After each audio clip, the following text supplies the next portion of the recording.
نحمده ونصلي على رسوله الكريم اما بعد فاعوذ بالله من الشيطان الرجيم بسم الله الرحمن الرحيم قل يا أيها الكافرون لا أعبد ما تعبدون ولا أنتم عابدون ما أعبد ولا أنا عابد ما عبدتم ولا أنتم عابدون ما أعبد لکم دینکم ولی دین۔ صدق اللہ مولانا العظیم۔ نبی کریم صلی اللہ علیہ وسلم نے جب اعلان توحید کیا، مسلمانوں کو دعوت دینی شروع کی، نبوت کا اعلان کیا، تو بڑے صبر آزما اور ناگفتہ حالات سے گزرنا پڑا اور حالات کا سامنا کرنا پڑا۔ جو صحابہ مسلمان ہوتے ان کو بھی بڑی اذیتیں پہنچائی جاتی، لیکن نبی کریم صلی اللہ علیہ وسلم اپنی نبوت کی ذمہ داری کو پورے کرتے ہوئے توحید کی دعوت دیتے۔ مشرکین مکہ کو اس کی پریشانی بھی تھی، وہ تکلیفیں دیتے، لوگ پھر بھی رسول اللہ صلی اللہ علیہ وسلم کے قریب کچھ نہ کچھ ہوتے۔ پھر ایک وقت آیا کہ مشرکین کے چند سردار نبی کریم صلی اللہ علیہ وسلم کے پاس آئے، جن میں عاص بن وائل، اسود بن عبد المطلب، ولید بن مغیرہ اور امیہ بن خلف، یہ چار نام سر فہرست ہیں۔ نبی کریم صلی اللہ علیہ وسلم کے پاس آئے اور آ کر صلح اور معاہدے کی بات کی کہ ہم معاہدہ کر لیتے ہیں، اور معاہدہ یہ سامنے رکھا کہ آپ 1 سال تک ہمارے بتوں کی عبادت کیا کریں، ہم 1 سال تک آپ کے معبود کی، آپ کے رب کی عبادت کریں گے، آپ ہمارے بتوں کو کنڈم نہ کریں، ان کی تردید نہ کریں، ان کو کنڈم نہ کیا کریں۔ نبی کریم صلی اللہ علیہ وسلم کے سامنے جب یہ مصالحتی بات رکھی تو اللہ تبارک و تعالی نے قرآن مجید میں جواب ریکارڈ کروایا سورہ کافرون کے اندر۔ اس سورت کا نام سورہ کافرون ہے، چونکہ پہلی آیت کے اندر اللہ تبارک و تعالی نے اس صلح نامے، اس معاہدے پر جو جواب دیا، کافروں کو خطاب کروایا ہے رسول اللہ صلی اللہ علیہ وسلم کے ذریعے سے، تو کافروں کا ذکر ہے، اس وجہ سے اس سورت کو سورہ کافرون کہا جاتا ہے۔ نزول کے اعتبار سے اس کا نمبر 109واں ہے، ترتیب کے اعتبار سے 109واں ہے، اور نازل ہونے کے اعتبار سے 18واں نمبر ہے۔ مکہ مکرمہ میں یہ سورت نازل ہوئی، 6 آیات اور 1 رکوع پر مشتمل ہے۔ اللہ تبارک و تعالی نے کہلوایا، قل، اے نبی آپ کہہ دیجئے، یا ایھا الکافرون، اے کافروں۔ یہاں پر ایک بات مضمون سے ہٹ کر ہے، ذرا وہ سمجھ لیں۔ اللہ تبارک و تعالی نے یہاں پر حکم دیا، قل، اے نبی آپ کہہ دیجئے۔ ایک اللہ تبارک و تعالی کا کلام کرنا ہے اور ایک ہمارا نقل کرنا ہے، دونوں میں فرق ہے۔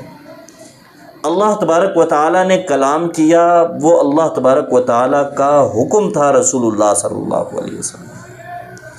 ہم پڑھتے ہیں، ہم اللہ تبارک و تعالی کے حکم کو نقل کرتے ہیں۔ یہاں پر ضمن میں ایک اور بات بھی ذہن نشین رکھ لیں اور سمجھ لیں، ہم اہل سنت والجماعت اذان سے پہلے الصلاۃ والسلام علیک یا رسول اللہ نہیں پڑھتے۔ اب یہ کس وجہ سے نہیں پڑھتے؟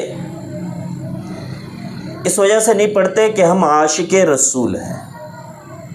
اب کوئی شخص یہ کہے کہ الصلاۃ والسلام علیک نہ پڑھنا، اس میں کون سی عاشقی ہے؟ عشق کا تقاضا، محبت کا تقاضا تو یہ ہے کہ صلاۃ پڑھی جائے۔ آپ کہہ رہے ہیں ہم اس وجہ سے نہیں پڑھتے کہ ہم عاشق رسول ہیں۔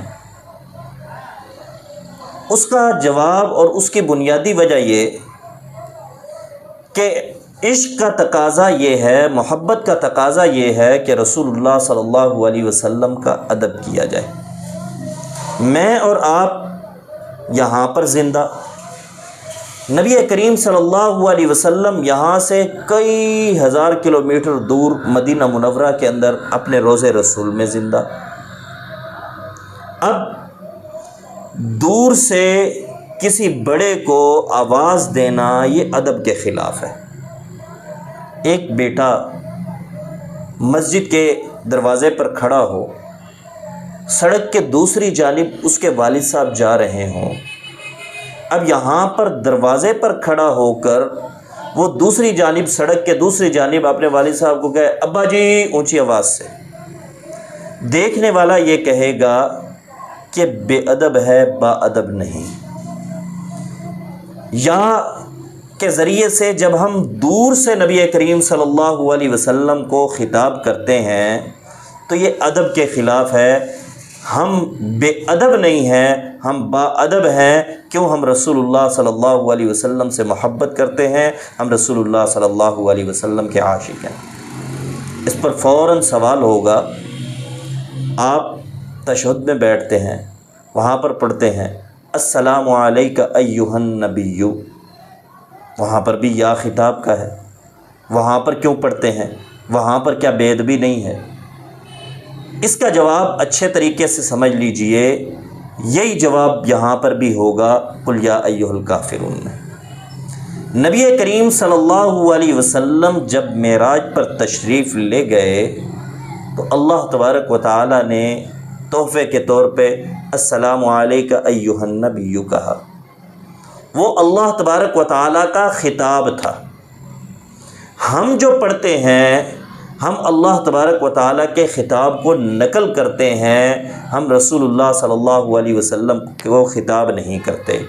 ہم السلام علیک ایھا النبی پڑھ کے رسول اللہ صلی اللہ علیہ وسلم کو دور سے خطاب نہیں کر رہے، ہم اللہ تبارک و تعالیٰ کا خطاب نقل کر رہے ہیں۔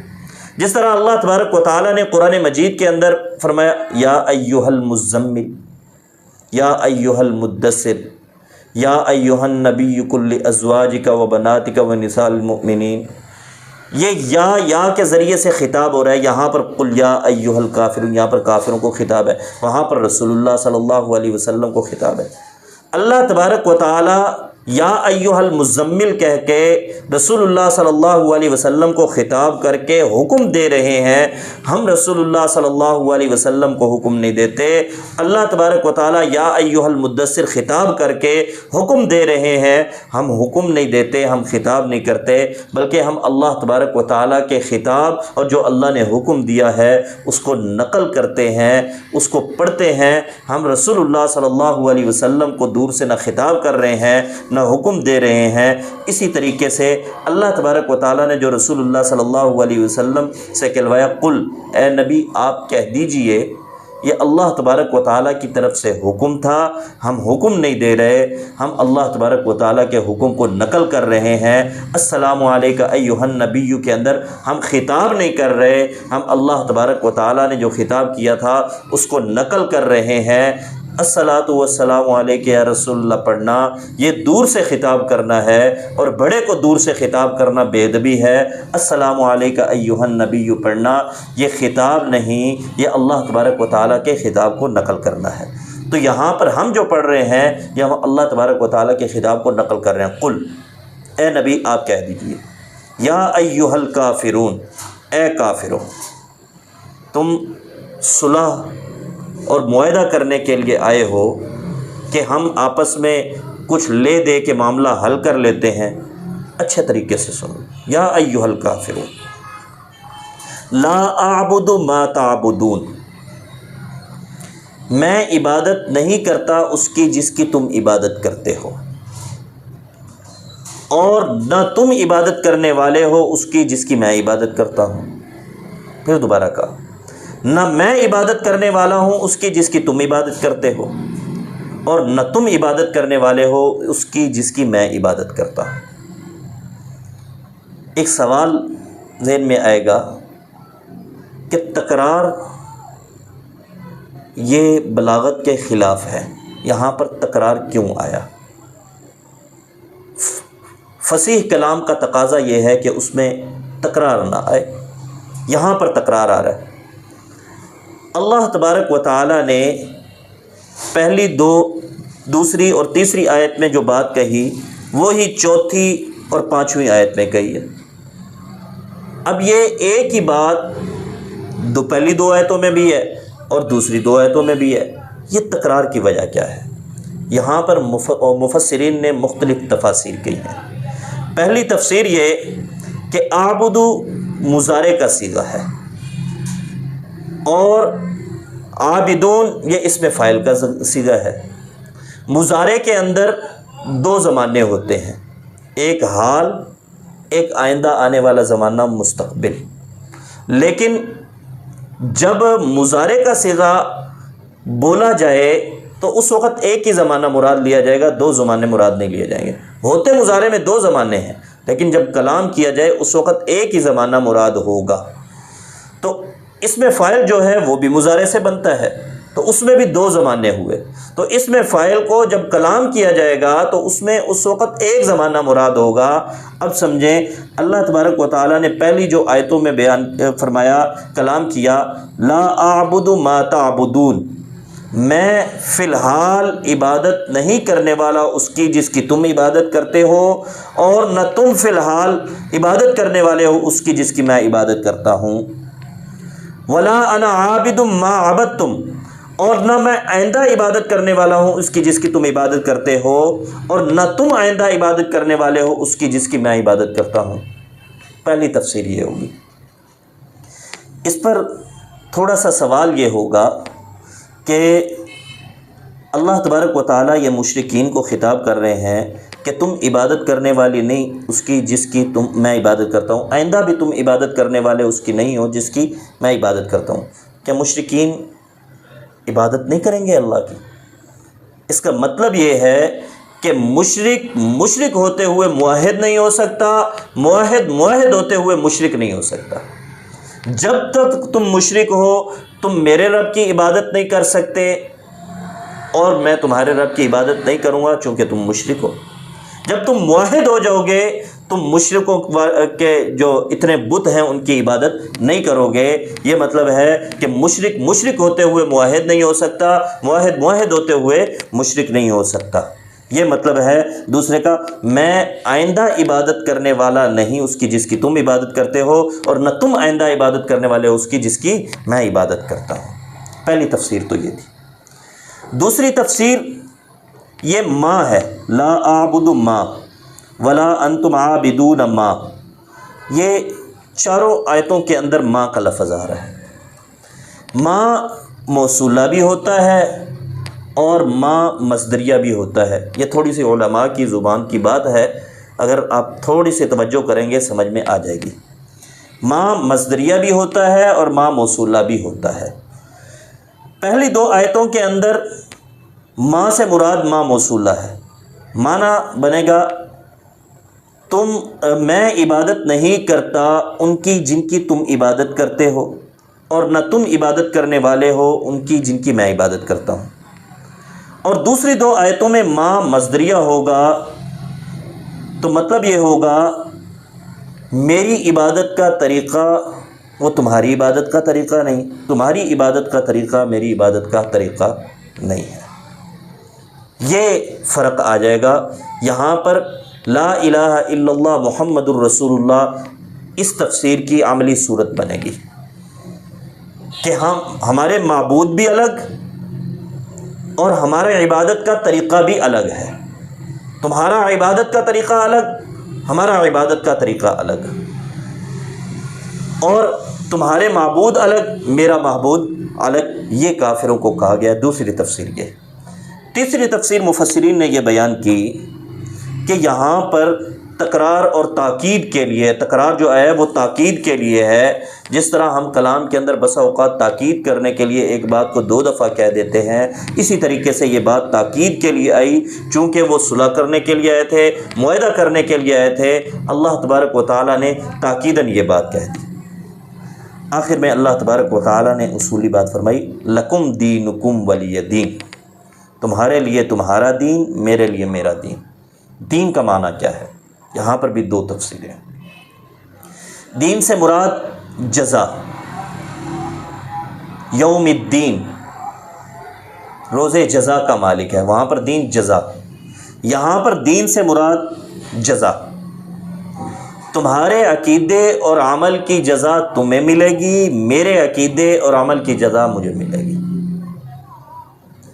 دین سے مراد دین اسلام، تمہارے لیے تمہارا دین، میرے لیے میرا دین۔ یہاں پر ایک اور بات ذہن نشین کر لیں، ایک ہے دین اور ایک ہے مذہب۔